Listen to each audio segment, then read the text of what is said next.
Yeah. Let's put a couple of people this year if we can, and I can see people more of a discussion. Yeah. Rabbi Wittenberg would like people to come forward so you can talk here. There's places over here. Come and sit further. Yeah, come in here. It's nice. It's comfortable on that sofa. That's the. Let's take a couple of those chairs out, and it's much more. It makes more of a group or a circle or a. Yeah. I don't know. Here, maybe over here. You can see them now. Right. So we're very excited to welcome Rabbi Jonathan Wittenberg from all the way from London. Came in especially for Shiur and Shmooze. And Jonathan, maybe you'll tell us a bit about New North London Shul, and because some people don't know what Masorti is. We met a few years ago at Limud. I think some of you might have heard of Limud. If not, you're going to be hearing a lot more. And today's tzedakah is the blind guide dogs. Guide dog. Israeli dogs. Okay, and that's it. Take it away. Yeah. And is everybody got a Megillah? No, but we all know it. Okay. First of all, thank you for having me. It's very, very nice to be. We've been in touch, and you are. I taught you once before in this group, and you asked me to come back, and it's very nice to. There's something special about teaching in Jerusalem as well, which is sort of not a privilege I often have, having my community in North London. So I was looking forward to this. And I love the Megillah, and I hate the Megillah, I have to say. So it's kind of an intense relationship. I see it, I read it through a very strongly political lens, and I'm not going to take the time or the effort to bother to disguise my own prejudices.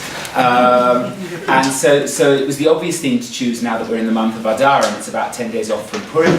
And I think I'll give a bit of an introduction, because it's hard to invite people to sort of participate when you don't know the tone and tenor of the direction I'm going. But then I'll introduce for a bit, and there'll be two key scenes in the Megillah that I want to focus time on. One of them will be where Haman has his nasty little conversation with Achashverosh, and the other will be where Esther fasts for 3 days and goes to see the king.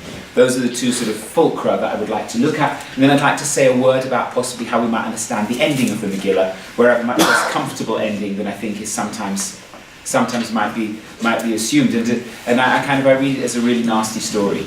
So just before coming to the Megillah, the choice of charities, because I love dogs, and I know Noach Brown, who set up from scratch the Israeli Center. He just was motivated to work with dogs. He went himself to America to learn, set up the center here. He's now one of the recognized world inspectors for such places, and he showed me that promotional film. And there was a young man who was sadly blind with his dog, and they were asking him, well, why does it have to be an Israeli dog? Why can't you get your dog from America? It's cheaper to train it there, and you bring it over by plane, and it's a guide dog.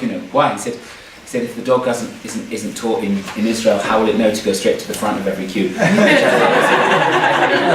a great moment. I'm a community rabbi, and the Masorti community, the movement does exist here. It roughly maps onto probably the right wing of the conservative movement in the States. I'm very lucky to have a community that I love, that I've worked with now for over 30 years. Most of that as a full-time rabbi. They happen to absolutely love him too.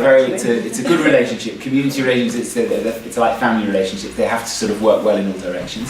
And I'm lucky enough to have a very large number of people who do, I think, interesting and challenging things. So I enjoy my work. Beyond that, I'm very interested in pastoral work, and interested in literature and gardening. That has no bearing on the Megillah, except that it does refer to the garden of the palace. But I'm not going to go there. Excuse me, was Rabbi Jacobs the rabbi of your shul? He was the founder rabbi of the movement, and he was my teacher. But it's not the same. It's a daughter synagogue of his, and he's no longer alive. These 8 or 9 years. Yeah, but I was very close to him. And, absolutely. So if people don't have text, I think I've got the key verses, but I've got some of the key verses probably in English only. But you won't need the text for the first bit. So the Talmud, I'll say again, I'll take maybe 10 or 12 minutes by way of introduction, then I want to come to these two scenes and spend most of our time on them. I have a very cynical reading from Megillah.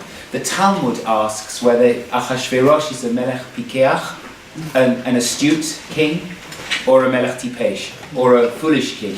And one of my friends and teachers says, I think that his view is that he is neither, that he's a melech adish, a kind of a laid-back king who spends most of his time in a semi-drunken stupor through which he makes mistakes in state policy on a regular basis. He's not the only ruler. My take, actually I rate him as a melech pikeach. But whether or not we do that, the issue that the Talmud puts on the table to judge this matter is a very interesting one. Because the first thing we're told about him is that he is king of 127 provinces. And we're going to learn that this means, each, again and again we're told that each has its own language. Now, for the point of view of government, this is a nightmare. Because how do you communicate? How do you know that you actually have effective power when you cannot know what is going on? And it's the third year of his reign. So he's a new king. And the third year doesn't mean that he's completed sort of at least 24 months. The way you count maybe even less than that. According to the Talmudic understanding of it, he overthrew the previous dynasty of Belshazzar, that Mene Tekel, and he's installed himself as a kind of upstart. And the words that the Talmud puts in Vashti's mouth when she refuses to come before him is Bar Ahur Yerei de Abba. You're the son of my father's keeper of the horses. You're dirt. So to assert himself is of the utmost importance. And the Talmud discusses a decision that he makes, which is he makes a party for 180 days for all the leaders of the realms. That's a good party. And then, We like this party over here. you might like them at the beginning, but my wife was reading a book about Eleanor of Aquitaine, one of the wives of the English King Henry II, and apparently once the royal court stayed anywhere more than 2 weeks, they would always leave. And the reason they would leave was there was no sewage management. And so 180 days with all the rulers. I think you might like the first bit, but not the latter part of this party. And then he makes a party for the local leaders of Shushan for 7 days afterwards. And this is the tenor of the discussion. The one who says Melech Pikeach Haya says he can propitiate the locals anytime he likes. But the distant people, no. The one who says he's a fool says get the locals alongside before you invite in so many troublesome and expensive guests, basically. So it's clearly a Realpolitik consideration that is being measured here, and almost with it, whichever way you play it. I would want to read into it how, as a new monarch, can he know who's who, and how can he prevent rebellion in one of those states? And this is very definitely going to be one of we know that this is one of his key concerns. Well, let's have their rulers for a very significant period of time under my eye, in my town, in my palace, where I can see them, watch them and know what they're doing, and not back home fomenting anything. And let me do that as soon as possible after taking power. So I think these things set the tone for the nature of the Megillah. Something else that I want to say by way of introduction is, it suits me in a way to buy into this idea that he's a king from a different dynasty, but whether you do or not, he's a new monarch, and he experiences himself as vulnerable. Why else lose his temper with Vashti for just not turning up? And that's also the advisor Memuchan, who in rabbinic views Memuchan is Haman, whether you take that or not. Is, if you do nothing, you're inviting trouble on every front. So if he's something of an outsider, so is Mordechai and Esther. They've been deported there with the exile, im Hagolah, with the exile that was exiled with the Babylonian victories over Judea. And so is Haman. I think very significantly, he's described as Haman Ha'agagi, which means he's a remnant of the royal line of Amalek. It was I think Agagite is like a pharaoh. It's a generic name for the ruler of the Amalekite tribe. And what's he doing there? Well, presumably when Saul followed more or less Samuel's instructions to do what we would call ethnic cleansing against the Amalekites, he escaped. So Mordechai is a remnant, he's a remnant, the king is an outsider. And when you have politics which actually has some sense of victimhood in it, or minority feeling, or vulnerability, that politics is almost always more dangerous. It's very easily true. Why do you say ethnic cleansing? Because he's instructed by God to finish off the women and the children, absolutely. Right. Yeah. It doesn't make it nothing. So I was reading a book on violence in the Hebrew Bible, which said, in the ancient world, the great thing to do was to boast of destroying every soul of your enemies, but you never did it. It strikes me in the modern world, the great thing is to boast that you didn't do it, but you do it. And a kind of which is better or which is worse. But I mean, okay, you can say, well, if God said it, it's not ethnic cleansing, but one has to hold a question mark over that. It's very, very interesting that when the Talmud discusses the laws of war in a famous passage in chapter 4 of Brachot, Kvar bas Sancherib uvilbelet haumot, Sennacherib stirred up the nations. He had a policy of mass deportation, so that said you can no longer say Moab is Moab, so you can no longer say Ammon is Ammon. And you sense that one of the things the rabbis are trying to do there is to say the eternal war against these nations cannot be applied in our day because they cease to exist.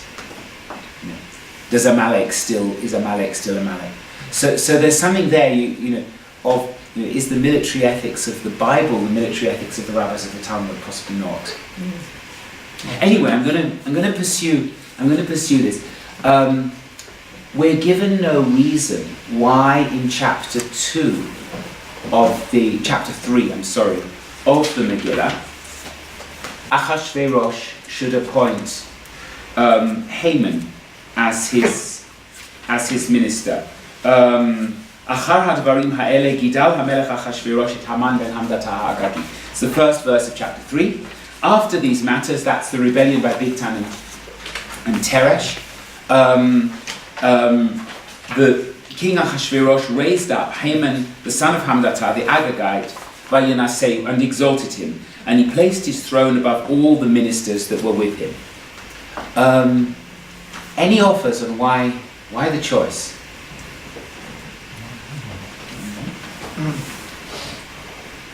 Do we have any information that could have a bearing on the political considerations behind the king's decision, or do we perhaps have no information and we simply just have to accept it as that?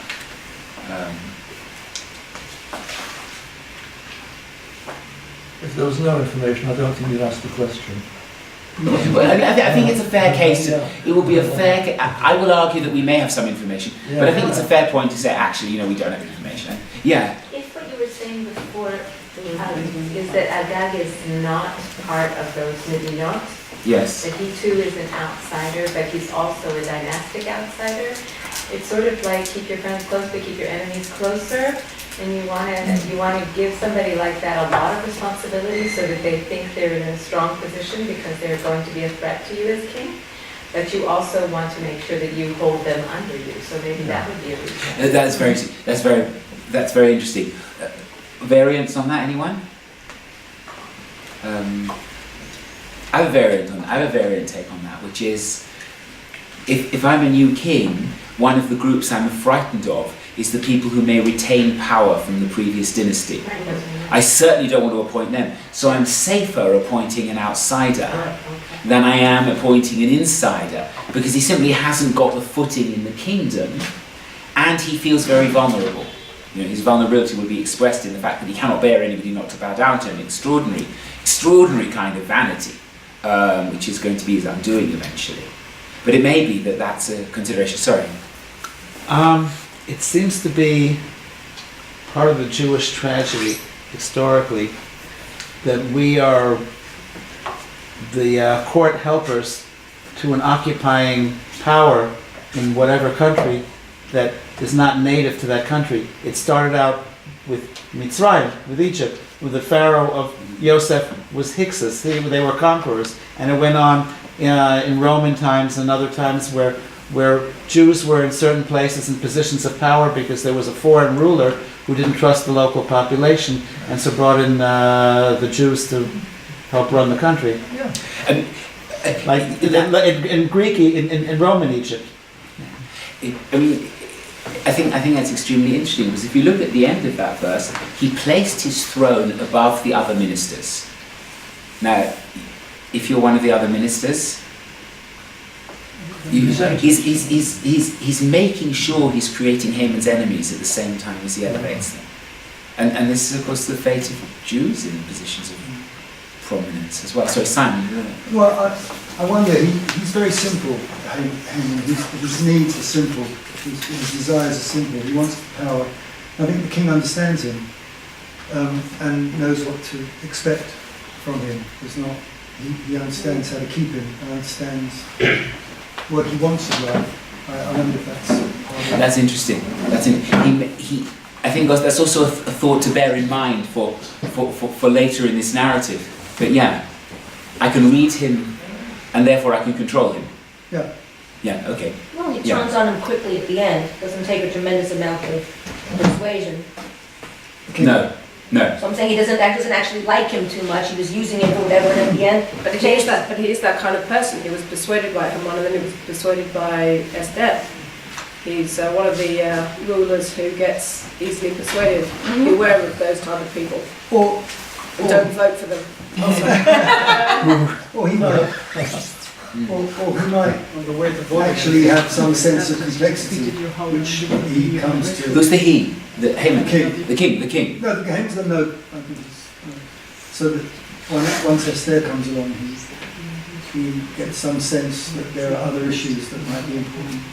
I once actually did an exercise. I just couldn't actually use it because it came out too nasty. But of actually writing Haman's diaries in the night before he was waiting to be hung.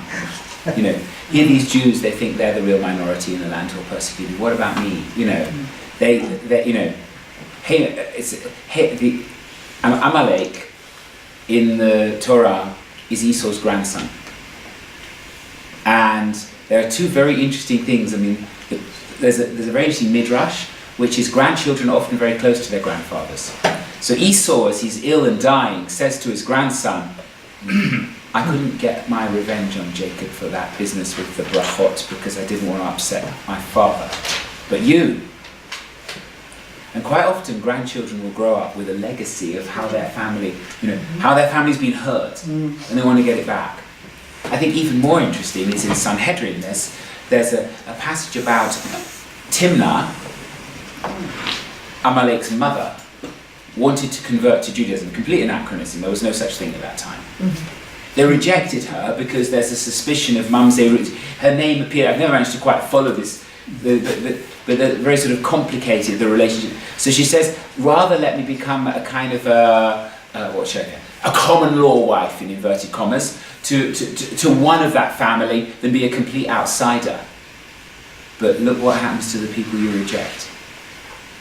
And there's something very chastening about that. People you reject can very easily become empowered against you. So if these are considerations for Achashverosh, we have to ask how carefully did he weigh them, and how carefully did Haman know his king? And the verse in which I think we should really pay very, very careful attention. It's actually two verses. It's where Haman takes his moment, has made his decision, he wants to destroy the Jews, and he talks to the king. It's chapter 3, verses 8 and 9. If people are in sight of a text, I think it's worth, does somebody mind reading them? Anybody? Chapter 2. In Hebrew? Chapter 3, verse 8. I would say in Hebrew, is that, yeah. ויאמר המן למלך אחשוורוש, ישנו עם אחד מפוזר ומפורד בין העמים בכל מדינות מלכותיך, ודתיהם שונות מכל עם, ודתי המלך אינם עושים, ולמלך אין שווה להניחם. אם על המלך טוב, ייכתב לעבדם, ל10,000 כיכר כסף אשכול על ידי יוצאי המלאכה, להביא אל גנזי המלך. Okay. We're going to spend some time on this scene. What reasoning is employed by Haman here, and why would it be effective? That would be my question. Sorry? let's put it on the market, I'll pay you for it. Money. Yeah. Okay. Money is one of them. Interestingly enough, the king is not going to say, my war chest. Can I just translate it into English? Read it. Yes, read it in English as well. I'm sorry. Then Haman said to King Ahasuerus, there is a certain people scattered abroad and dispersed among the peoples in all the provinces of your realm. Their laws are different from every other people. They do not observe even the king's laws. Therefore, it is not befitting the king to tolerate them. If it please the king, let it be recorded that they be destroyed. And I will pay 10,000 silver talents into the hands of those who perform the duties for deposit in the king's treasuries. So we were talking about money. I think you can find all the classic tropes of anti-Semitism in these two verses actually, but the Jews are rich. Is clear. Interestingly, the king is going to say keep the money. It's not the one that gets him most. So the question will be, what are the other tropes and why does Haman use them? Well, they were always accused of being set apart and keeping ourselves apart, and sometimes accused of being above the law of the host country we live in, although that's not true. So he's saying they're not really citizens anyway. Yeah. And if we know that one of his concerns is how do I govern such a diverse number of peoples and languages, this is a weak spot for the king. Yeah. He's saying something else. But it's also not as easy as that, because they're all over, they're spread. Well, exactly. You have a whole people that are everywhere you look, they're insidious, and they're even outside your law. Right. They're the outsiders. So it's not that they have the money necessarily, but even Haman's saying, I'm willing to pay you, let's just destroy them. Because again, you not necessarily can't see them, but they're everywhere. Right. Yeah. And they're outside the law. So therefore, what you have to do, if you can't control them, if they don't even accept you as your king, then you have to get rid of them. To play the devil's advocate a little bit, we were talking about rejection and beware of what happens when you reject people. A people who lives among all different kinds of people could be very useful to the king should he wish them to be, because they could bring them all together in a way that they can't otherwise be brought together by the king. So it could have gone either way. If it hadn't been Haman's suggestion to do it this way, somebody else could have done it a different way. And this has been a card played for and against Jews through the ages. The emperor the Sultan of Turkey welcomes them when they're thrown out of Spain because a monarch who throws out their Jews is crazy, because from the point of view of developing business interests, Jews have international contacts. That's why they went to Poland. And Jews are the protocols of the others of Zion. Sorry? The king of Poland needed the money. He took in all the Jews that were expelled from Russia, and then lo and behold, Catherine II got them back again. I suppose what we hope is that the person who has the ear of the monarch at the decisive moment is going to help people see that the Jews are useful and not make them paranoid.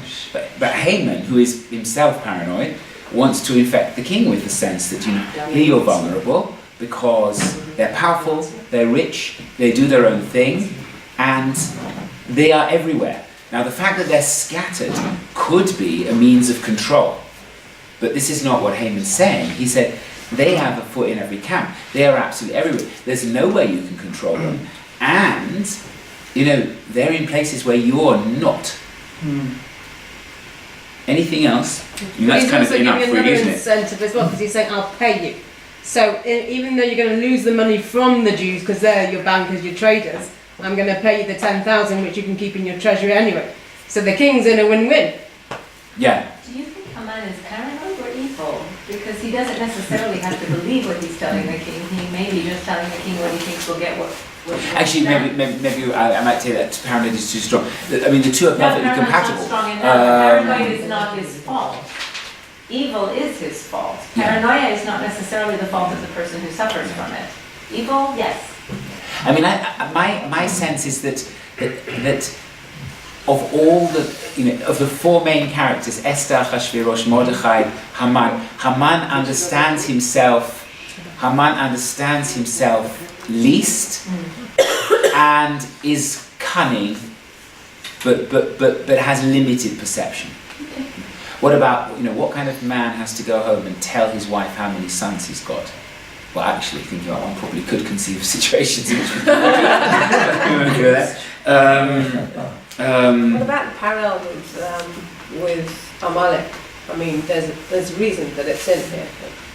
Saying that he's I'm saying a parallel as in the evil. Why was Amalek attacked from behind, and the children and the women? Is there some kind of parallel here? I mean, for sure, we are following a sequence about Amalek through the Tenach. First of all, the attack, which is the Torah reading on the morning of Purim. The attack from behind. Then the battle, Saul and Samuel against Amalek. Third round here.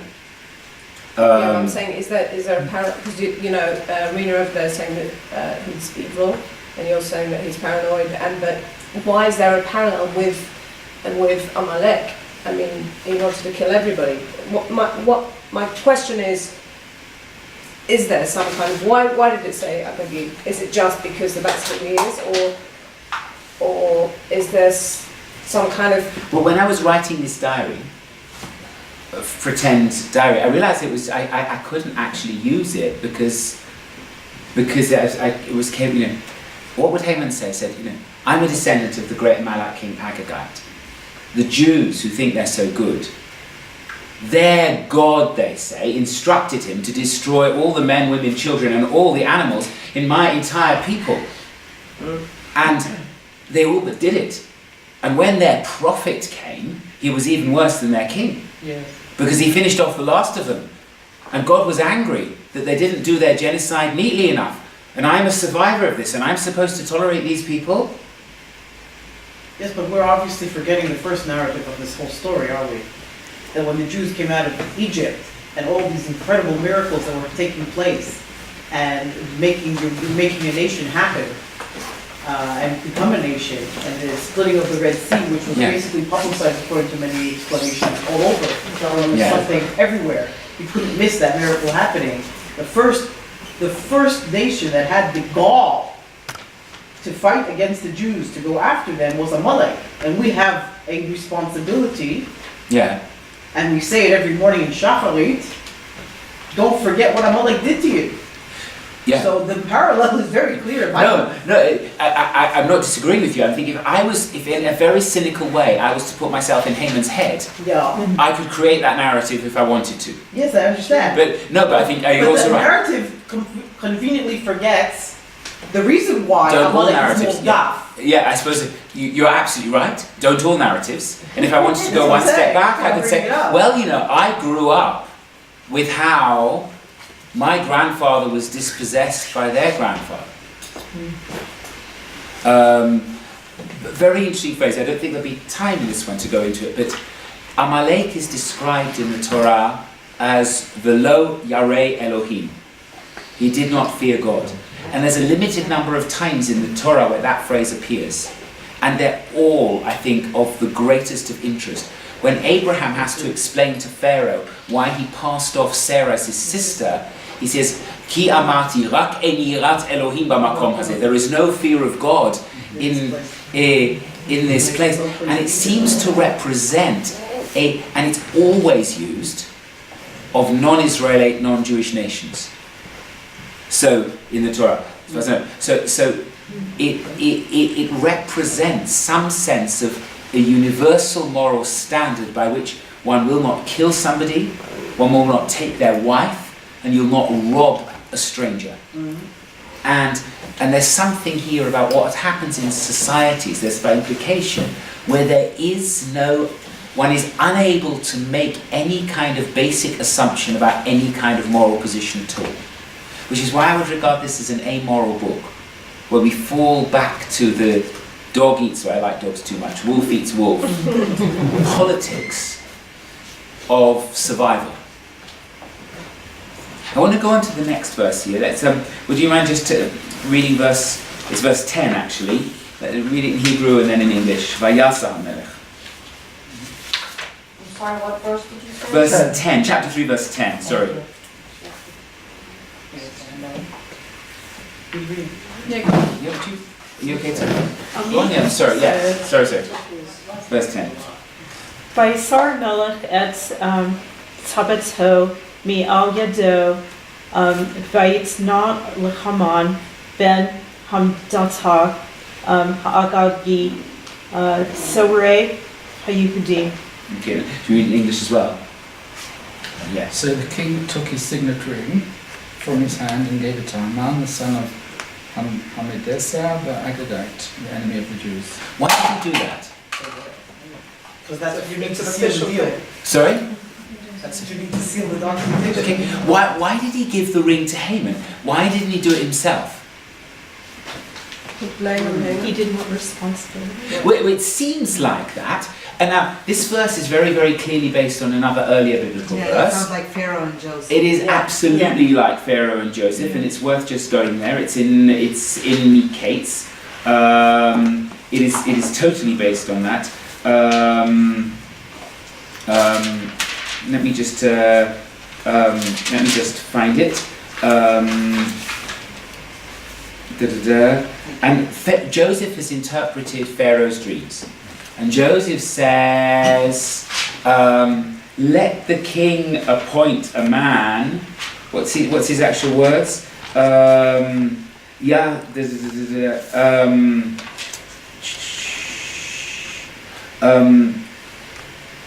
So Pharaoh says after Joseph has finished his speech, there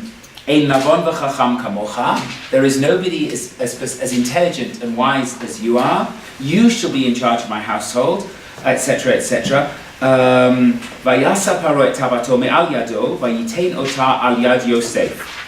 The Pharaoh took his ring from off his hand and he put it on the hand of Joseph. Now, here's the question. Who is cleverer, Pharaoh or Joseph at that moment? Who would you go for? Pharaoh. You say Pharaoh, you say Joseph. Why? Well, it depends on what you're referring to clever about. I mean, Who's it's a great politically more political- astute? It's a great political move for the king. So Joseph masterminded the whole thing, so he's astute for sure.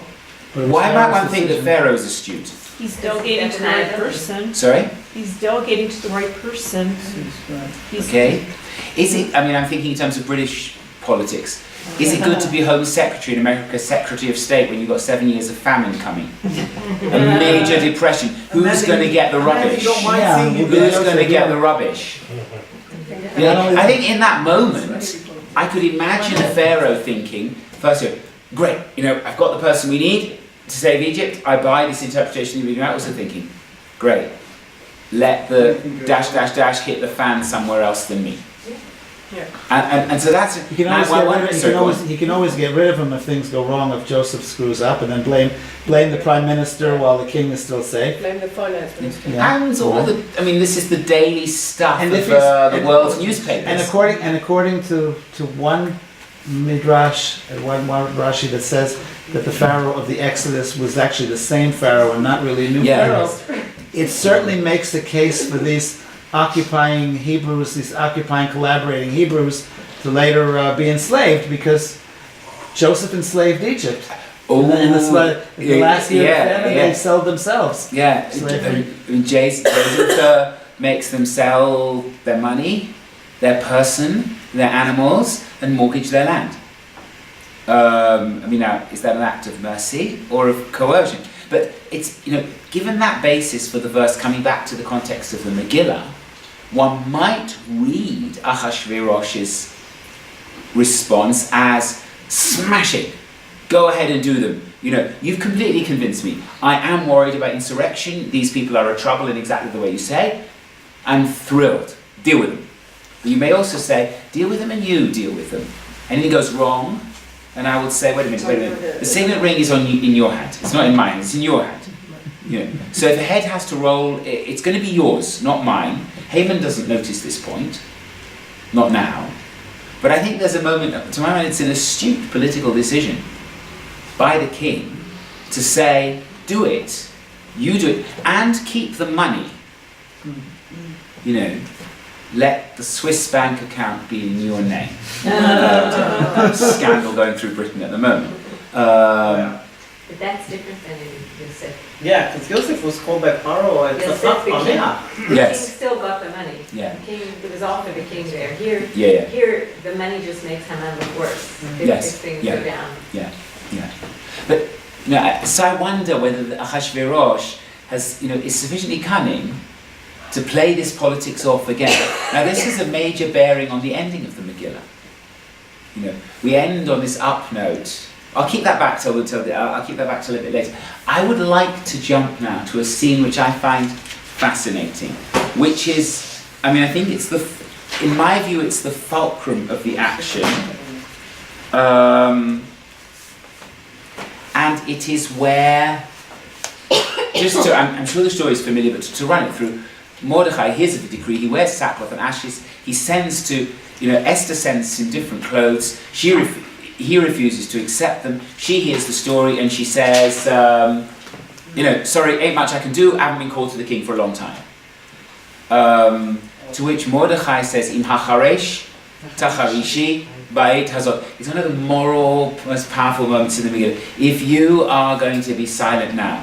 I had a wonderful story about how somebody went to South Africa to fundraise for some sort of Jewish cause, and after visiting their wealthy person they wanted the money from, wrote them a little note quoting these words, if you are silent now. Unfortunately, the person they wrote them to knew the rest of the verse, which is At uveit avich tovedu, you and your father's house will perish. And the person replied, if that's what you wish on me, I'm not giving you a penny. Serve them right. But then she hears, and she says, I'm going to fast for 3 days and 3 nights. And she does. And in the morning, just picking up the verses, chapter 5, verse 1.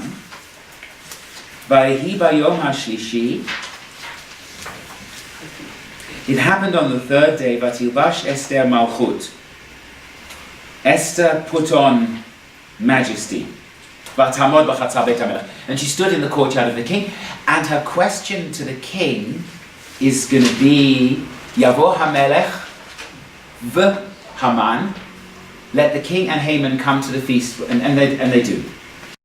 And at that feast, she says, when the king says, half the king, come again tomorrow, we haven't finished the food.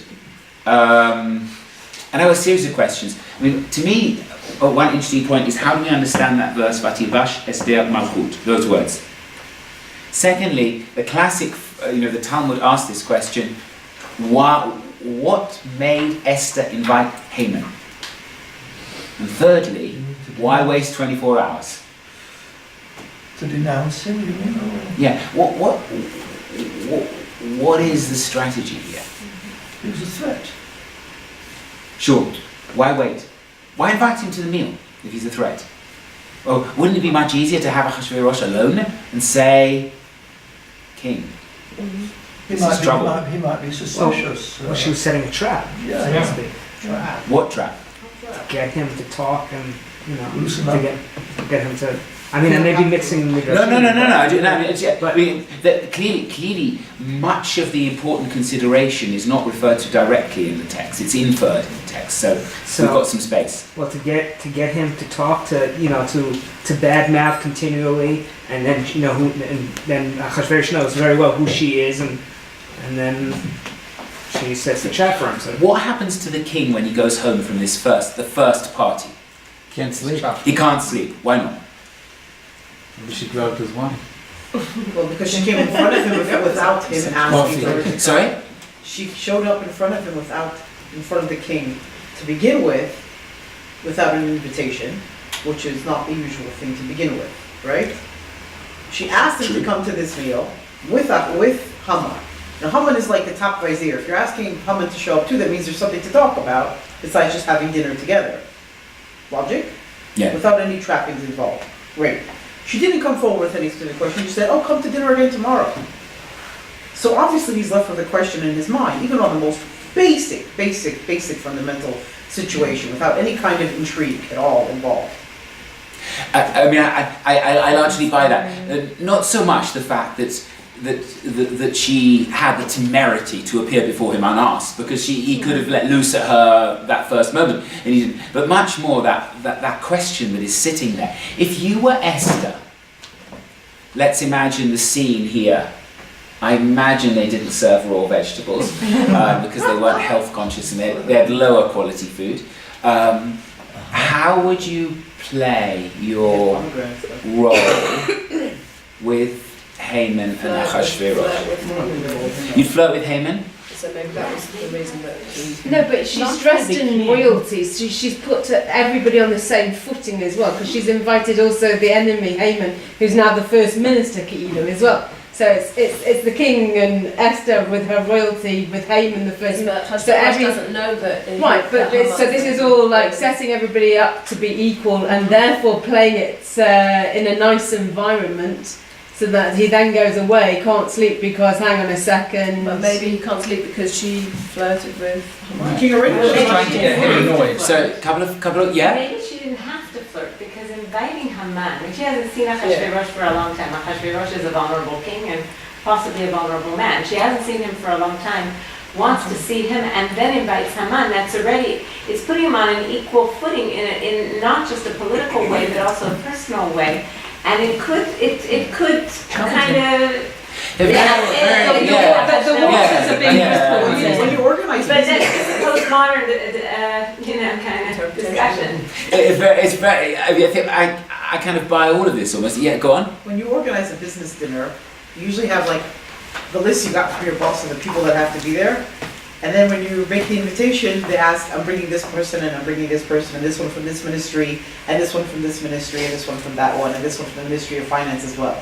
All of a sudden, instead of a group of 5 intimate people, you've got a tenor. I don't think that Esther was completely oblivious to diplomacy on some level. God no. If she's inviting Ahasuerus, the closest advisor to Ahasuerus right now is Haman. He's coming too. Yes, she had a matala, but she wouldn't bring Ahasuerus on his own to the first dinner without having Haman. Even if her whole matala is to put it out on the table, He is her husband. Don't forget Darling, for the first time I'm seeing you for a month, but let's not dine alone tonight. She just very easy. I mean, well, Esther, she wouldn't come in front of him. She'd send a messenger with an invitation. Esther has spent 12 months, sort of up to her neck in different kinds of oil and perfumes, soaking away in the harem. Yes, but this presumably they discussed to some fine degree how they reckon men work, because the Rabbi Elazar Modai after a list of midrashim there, he says kinatu b'melech kinatu b'sari. She created jealousy between the king and him. She created jealousy between the other ministers and him. Now, jealousy could be on 2 levels. You could have sexual jealousy, in which case just enough to flirt, just enough to mean what's going on here. Or you could create political jealousy, which could be done in a different way, by directing 80% of your conversation to Haman, and making sure that half of it was in a whisper. Well, that's probably a more dangerous game. But then the king can't sleep. And what does the king do? He calls for the book of remembrances, and when he comes across Mordechai, having mentioned big time the Teresh, what's being done to honor him? In other words, I need a counter hero, and I need him now. And that's the moment when he's knocking at the door, and it's Haman. It's very convenient, except that the king wonders if he's left it too late, and Haman, and so he's extremely glad to have the opportunity to humiliate him, because he needs to do it, and he needs to do it quickly. Now, my take on this is that Esther has as good as thought this through beforehand, that that's the 3 days and the 3 nights. And when the text says Vatilbash Esther Malchut, there are 2 conventional explanations. One is the obvious one, she dressed nicely. The other, which is this kind of spiritual one, Malchut. That's the spirit of Malchut. Yeah, it's a spiritual Malchut. The sacred, the radiance of God's presence accompanied Esther into this, and this was God's, as it were, the absent God is present in this manner. I want to suggest a different way of taking, a metaphorical way. Vatilbash Esther Malchut. Esther put on the tactics of politics. And she did it. She did better than the others. I mean, she does come across as the cleverest. And she's rightly the hero of this. But that kinatu b'melech, kinatu b'salim seems to be the way the king worked, because I think she knows that if she goes to Achashverosh and says, actually I'm Jewish, and Haman's got it in for me, what's her chances? 30% of success, 30% he won't listen, 40% failure. She can't risk it. She cannot follow a policy that is a high risk. It's got to be a very low risk policy, because everybody's life is at stake. And because politics is highly personalized, maybe it still is. By the time, I often lay in the Megillah, and when it comes to the king asking to Esther the second time, Mihu ze ve'ezehu, part of me is tempted to do that as a fake. He knows exactly who it is. And Esther knows that he knows. And Esther has nothing that, the door, the bolts are gone from the door, it's an open door, all she has to say is walk through, and the king wants to walk through. She's nothing left to do. So, that's, to my mind, that's the fulcrum. That's the fulcrum of the Megillah. I want to raise one more point, and then just, how are we doing on time? Fine. 10 past 9. So if we take if I say one more thing about this, or a couple more things, and then we give a few minutes to discuss. The end of the Megillah is very disturbing. It's disturbing in two ways. It's partly disturbing because of this. I mean, it's not exactly politically correct in our day that the Jews defend themselves and kill off one hell of a lot of people. Yeah. But interesting, to just point out to my teacher, Rabbi Jonathan Wittenberg, is that actually after the first round of violence, Ahasuerus asks Esther, what else do you want? Hint, hint. And she says, Yinaten gam machar. Let's have one more day. In other words, it doesn't suit me to have the ceasefire now. I need another day. But actually, the king has prompted this, because it suits the king to have the Jews root out everybody connected with Haman. He doesn't want them left, they've proved a danger, there's no interest in letting them be, and rather like having Haman take the ring, let's have the Jews do the dirty work. And my sense of the ending of this Megillah is it's provisional. How's it end? We end... Taxes. Taxes, exactly, yeah. Taxes there will always be. It ends with taxes, but also divrei shalom emet for shalom, or shalom emet. Words of peace and truth that are sent up. But it seems to me that we feel that we end the story in a position of strength. We've overcome our enemies, and we have for that generation. But the slightest pretext, the slightest issue, and the king can say, Mordechai, Esther, you Jews, I've got a problem with you because of the blood you've got on your hands. And they say, well, king, you put it there, and he says, well, I've got the power, thank you very much. It does say that they were allowed to defend themselves, if you notice. Yes. The actual word is that they defend themselves, which means that their enemies were armed to the teeth to kill them. Well, take that into account. Oh, no, I'm not blaming. It's not the Jews went on a bloodbath. No, I'm not blaming I'm not taking a moral decision on what the Jews did then. Although it does also say Lihina ke meme oyevehem, to take vengeance upon their enemies, and Rabbi Me'ame'aretz mit Yahadim, which suggests, one of the translations of that, many of the peoples pretended to be Jewish, ki nafal pachat haYehudim alehem, because they were scared. Nevertheless, they had a threat of death upon every one of their heads, and now, who's going to stand in judgment? I'm interested in the way the king plays the cards. I see. And he's going to leave others with vulnerabilities in case he needs. So that actually, I'm saying the ending is provisional. This is the cycle. I mean, this is a diaspora text. Most certainly. It's most certainly a diaspora, except that, to some, you won't like me for saying this, except for perhaps superpowers in our day, the whole world's a diaspora. In some ways. Yeah? I don't understand what you mean by what you just said. The last sentence, or... Yes, the whole world is diaspora, Yeah. so... Compared to USA or? What I mean is this, that actually one wants to think that one's destiny is in one's own hands. But unless one is a superpower, one is playing related games of political, of political diplomacy and the statesmanship, which was part of the Stadtland's role when Jews were in a minority, and how to play off others is still the statesmanship needed if you're not a large country. There's a wonderful poem by a Czech poet, Herbert, is that his name? I blame the small countries. It's their fault for getting devoured. So I think there's something of the rawness and nastiness of this text that just hasn't gone away from our world. Wherever we as Jews are. Which I find that's why I find it a frightening text. And then, so why celebrate Purim?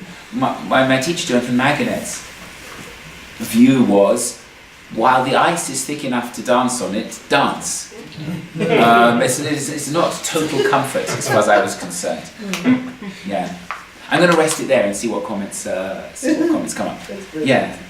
It's not clear to me why, maybe this is cynical, I guess it must be, why we would expect permanent power and that it wouldn't be provisional. This part of the story is so much more like the Yosef story than the first part with Haman, when Haman gets the ring. This part is, we get the ring, we get the power for the time we do, but Yosef has the power, and then Vayakom Melech Hadash b'Mitzrayim, who sees us very differently, and that's the way it goes. That's the way of the world. And it's not even, I'm not even certain, it's about superpowers. Rome did not stay. Greece did not stay. They don't. The power moves. It goes to different people. It gets abused and it changes in all different ways, and the people who wield it change as well. And where? I appreciate it. No, I agree. Yeah, I appreciate it. And there is the other side of how does it go? Be like a reed, be able to bend. As opposed to it's not the oak. What's the name of it? The cedar. The cedar, yes. Which will break. So I think in many ways we're far more reed-like than most of the other beings, and the power sits on us sometimes and leaves. Yeah. And I'm not sure that this story is meant to be a story about lasting power. It is about the politics, but it's not lasting. It's about provisional. It's about managing one's moment and provisional. And accepting that that's all there is. Yeah. And it's part of a cycle that will repeat. No, absolutely. I'm absolutely with you on that. Absolutely with you on that. Yes. Yeah. If this is, as you say, such an overtly political text, why is it that the rabbis say it's the only book of the Bible that will survive in the world to come? That puzzles me. I've given it a very cynical political reading. I just want to say I'm not generally a cynical political person. But this it just seems to me there's so much in there that has a bearing on some of the most painful moments of Realpolitik that calls out to be interpreted in that way. Maybe because the world to come is the opposite of all the things you just said. It offers. Nobody says that in the world to come we'll feel insecure. It's a state of endurance, of permanence, of justice. It's not a state of power play. So maybe in order to remind ourselves of what we're grateful not to have, we read this occasionally so that we don't get bored with what another of my teachers said was being condemned to everlasting gardening in the Garden of Eden. There are interesting. I don't know a good answer to that. It's an interesting question. Yeah. And the relation between Yom Kippurim and Yom Kippur. Yeah. A day of disingenuousness and day of genuineness. Yeah. I mean, one can also read this much more like a farce and enjoy it as such. There's nowhere in the Tenach that there's so much drink. There's a large amount of extraneous description, the palace, the gardens, the colour of the floor, the wall hanging. You don't find that, but usually biblical narrative is terse. There's no God overtly in it. Yeah. Sorry, Simon. I find it quite a relief, really, because growing up and learning this story. I'm from Stanmore. I grew up in Stanmore. I say somewhat proudly sometimes. But anyway, and in Cheder, so hearing the story of Purim, reading this, listening, it was always sort of very sweet. And it took a long time until one day I thought to myself, she must have been absolutely gorgeous, Esther, to have commanded the king and his court in such a way, and she must have had a kind of power, which was not how I was taught at all. It was this kind of, it was almost as if she moved into this position as a waif that nobody really saw her, and she managed to manipulate by being quiet and demure, and so I suppose, I don't know how old I was, but I suddenly thought she must have been something to have been able. Whatever, however you want to explain that. But what are you saying? You're saying that she was gorgeous and demure, but is that... No, not demure. She might well have been in her character. She might well have been her character as my teachers described her. In other words, demure and quiet and all of that. But she had this. She moved into the part and played the part really well. So in a sense, what you're saying is for me quite liberating, because that's not what I was brought up seeing Esther as. I think she's what the Mossad and MI5 and FBI would call a sleeper in both. Right. But she's got the cunning for it. But then, I mean, if you look, what's the name of the Megillah? It says that she is the one who really is. It's not that. Yeah, but this isn't a huge revelation what I'm saying. This was for me. It's a little bit like the Grimm's fairy tales, where you read it as a child, you think that is Grimm. But if you read the originals, they're absolutely, so distressing.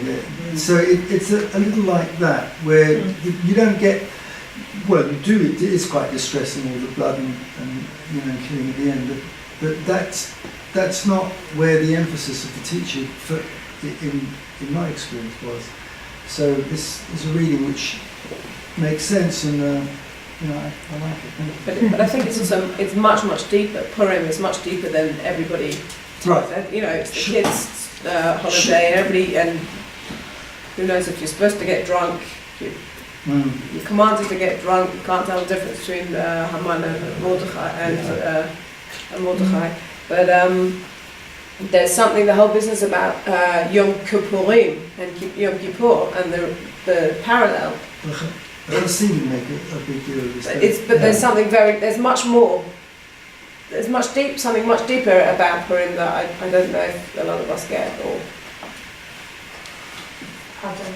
And the weird way that the Talmud wants to justify that she slept with this boy is also strange. Yeah, that's also very distasteful. Really? From a feminist point of view, it's particularly distasteful. There are two explanations. She wasn't the active one. She was just there, and he was the active one. Because it's in the category of Yehareg Val Yavor. She let her die and not transgress. But so how did she enter this position of being Ahasuerus' and also that wife? he didn't want to make her transgress her religion, therefore it was all right.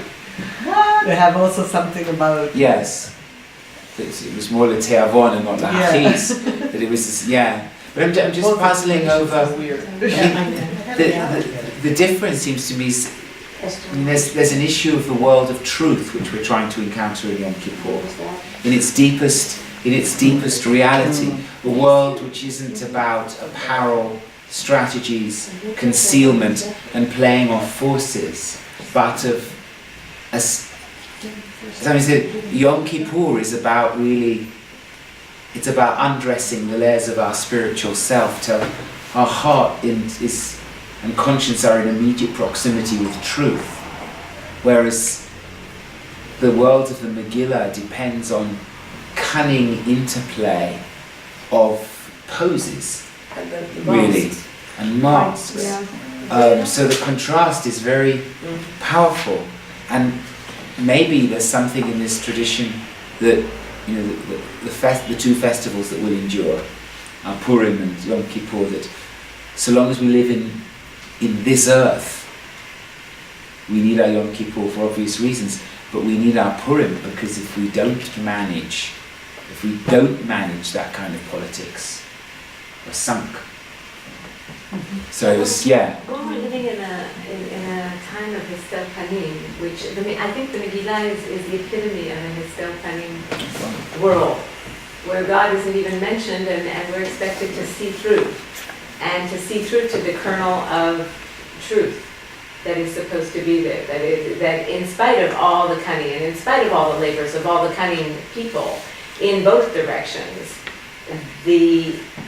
whatever kind of justice kind of prevails. Now, whether we agree with the justice, whether, however you want to look at it, that is one of the views of Chazal about Purim, that it is a hiddenness that we are supposed to see through and beyond, into the world beyond the different people's, the best laid plans of men that God foils. That's the way we're supposed to see it. So I think that is a way.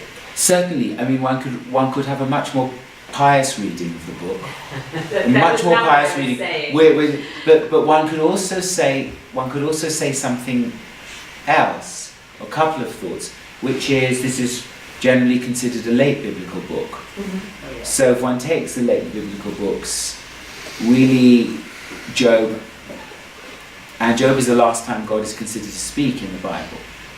Are we entering a world which the Bible is included, the Hebrew Bible, the Tenach is including in itself, in which God does not speak in the way God spoke in the Torah? Definitely. And the Tenach is saying this is part of the reality we encounter. And it's not just Hester Panim, it's not as a willed act of God that will be reversed. This is what life has to offer. That's what I was trying to say. That we're not seeing. What is not visible is that there are realities that are not visible, and we're supposed to look for them, and that's our job. I don't think it's a particularly pious view. Okay, fine. Sorry. I don't see it that way. I really didn't see that as a I got much more pious statements than that I wouldn't make. Sorry. Okay, sorry.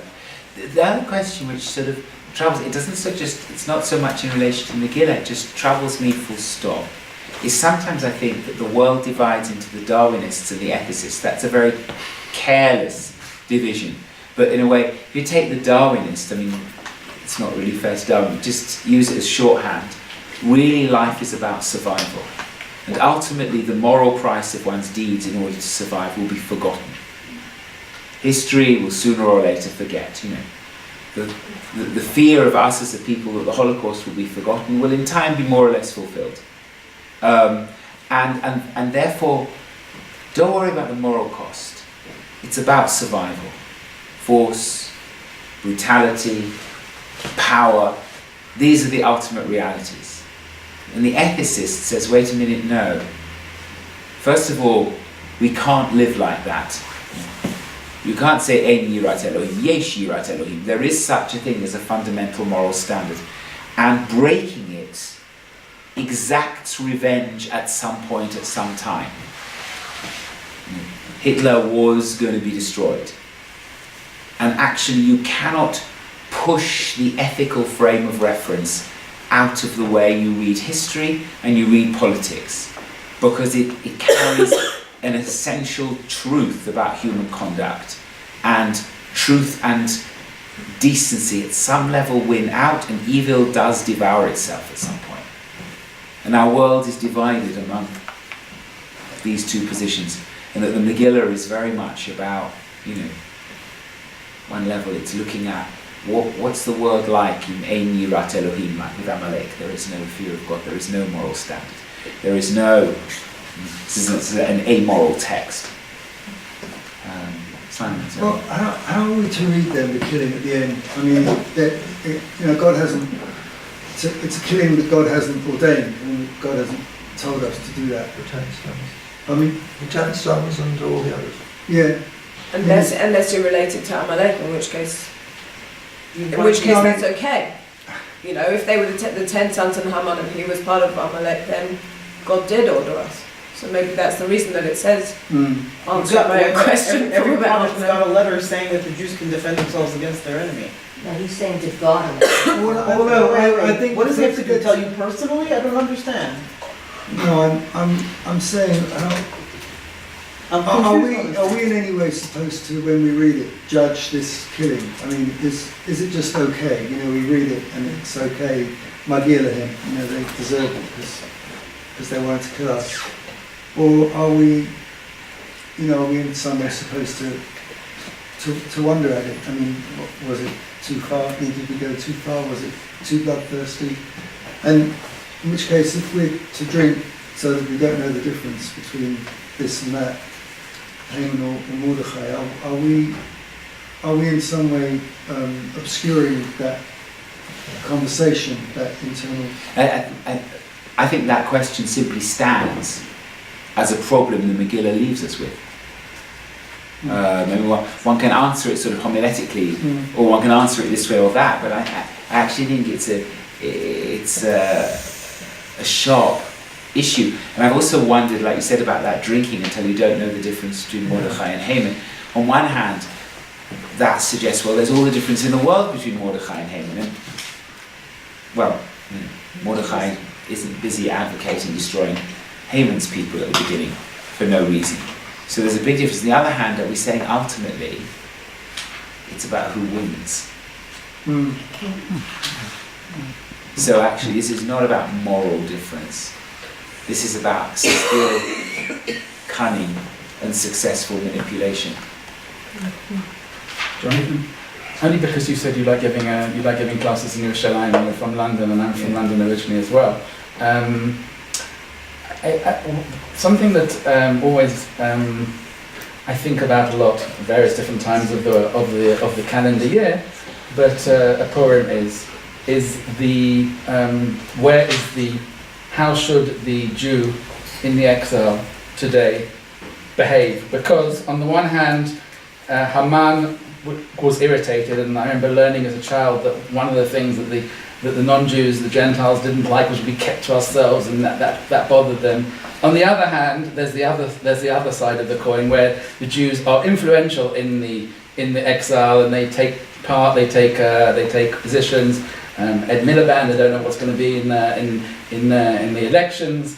Maybe there's a lesson to be learned in that, which is, I'm saying I don't know. As somebody who lives there, how should the Jew, does the Jew belong there? Because both ways, there's usually bad outcomes, whether it's anti-Semitism because he's keeping to himself, or whether he's trying to melt into the Gentile society there. And that's something that always makes me think, again, as somebody who lives here, as somebody who's made Aliyah, as somebody who wonders what the future is for the Jews in the exile today, given a situation which seems to be getting worse and worse. And if I can piggyback on this, related somehow to where we are now, Netanyahu relationship with America as well. Do we rock the boat? I mean, maybe that's what you were hinting at. Politically, does he have to suck up to America? Should he go speak to Congress? Iran. I mean, maybe Iran. Persia. That's in the Well, papers they today. should. That's in the papers today. Yeah. And do we rock the boat and do we say hello world? These people are out to get us, or do we suck up to America? That's what I said. How should a Jew? What's the best But way for a Jew to behave? Also, a Jew in Galut, which I believe there is Galut, and a Jew. I haven't got a great answer to that, but it seems to me. We've just ganged up on you as well because you're the only one here. We've just ganged up on you. Yeah, as well, well. I'm going to say something back which is quite strong. I think history reads the fact that there's no safe place for Jews enduringly for a long time anywhere, including Israel. Actually, Including you're going to throw Israel in with the diaspora, really? sorry? You're going to throw Israel in with the They're diaspora? not the same, but if you read history, there's been no safe place in perpetuity for Jews So you don't anywhere believe in ever. the ultimate Gula of Jews in Israel? I would love to, but I don't think you Okay. can say. I do, and I don't think you I can take, say you know, that the safety of Jews in Israel is guaranteed. I never I just don't think you said I never that. said our safety is guaranteed today. I do believe in the ultimate Gula, though, and I do believe in the ultimate, yes, and I'm not going to throw Israel in with the diaspora, I'm sorry. But this, I just can't. I didn't say I throw them in. I just say that history reads that there is no enduring safe place for Jews. But history's Yes, not Jews now. anyway. Just because History's we're not not high Israel in educated the doesn't same mean we're position not it is innocent, now I'm sorry. No, but it's had Jews in their land on several occasions. So except that with history, this is the first and only time that we've actually, in modern history, that we've had a Medina, that we are Legally. Yeah, so I'm not saying Legally it's up for grabs. I'm not talking about kings. I'm not talking about Melachim and all that. well, I mean, it may not be that easy to differentiate because that was recognised as a state in the politics of its day, and also the state under Persian and Roman law. But my take, and you might not be right, this is actually it's quite important. It's quite important to have Jews in different places, and that Jews can work together in those different places to strengthen one another. Netanyahu's words did not go down well in Denmark and France. Interestingly, sorry. Yeah. I mean, I think that. I think that's partly because it was Netanyahu who said them. It's not necessarily the words, but he doesn't. He didn't command. If he commanded sort of real respect before he said them, they might have been received differently. So I think it's not just the context. Right or wrong, nobody's right or wrong. Nobody's going to accept that. Yeah. How does the community, how does the jury, how do they feel? Is there any talk about what could happen if Miliband became prime minister and there would be a Jewish prime minister and how that may affect? How Jewish is it? I think Miliband is not regarded as particularly Jewish. The problems that Jews have, as many Jews have been traditional Labour voters, is the stance of his party on Israel, which, for instance, will hold me up from voting Labour in the way that I almost always have. I also think there's two things going on in the diaspora, and they're, in a way, there's a lot of similarity between. The place least affected is actually America at the moment, which is the classic tropes of anti-Semitism are around, and they go up and they go down. In Britain and most of Europe, they go up whenever anything's happening in the Middle East, and they go down again later. But the killings in Paris and Copenhagen, and I can't see. Sadly, I can't see any reason why this shouldn't happen again in London or elsewhere in Europe. I can't see the jihadist power. The ability for people to work within a network that's interconnected by the web, or people working as lone wolves. Every intelligence agency has said we can foil some things, but you can never be sure you foil everywhere. This is a phenomenon that is a part of our life now, and Jews are in the forefront. They're not the only people in the forefront. There are also people who are, who've been outspoken in terms of freedom, who dare to say anything which could be critical of Islam. But it seems to me that's a feature of it. It's not actually, it may be nourished sometimes by classic anti-Semitism, but it's not quite the same. It's its own thing, and I don't see it, sadly, I don't see it as going away tomorrow. And I think my community knows that it lives with that, and any community knows that there's I'm not convinced that it will never happen in America. No. I think this is a future. I think one of the things. I think one of the things one has to say is, please God, at the moment one's more likely to die in a car accident. That's so comforting. It's so comforting. Yeah, but I think it's a reality of life, and I think my community, talk to my community. I think we know that we can take measures and be sensible, but who's to stop? And wherever one is in the world, this is a form of outrage that is now current. In 50 years there'll be something else, but at the moment it's there. It's always been there. It's always been there. And maybe that's one of the reasons why the purpose of the exile was not to flourish, but the opposite. It was a punishment. That's the reason why we're expelled, because as Yechezkel says, so he brings them back, not because they've earned it, because they've merited it, but so I'm saying, so maybe there is that need all the time for this anti-Semitism to remember, to make the Jews remember that that's not where they belong. I would not. That's a very dangerous theology. That's a very dangerous theology. Because you finish up with a very nasty God. Okay, I'm going to leave it. I'm going to leave it there. Thank you. Thank you very much.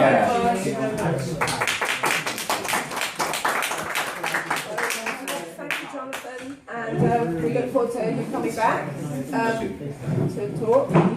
Thank you, Dusty, who's not here, but she has given our house. Thank you, Effie, for filming at the last minute, and thank you, everybody, for donating to the guide dogs. It's very good guide dogs.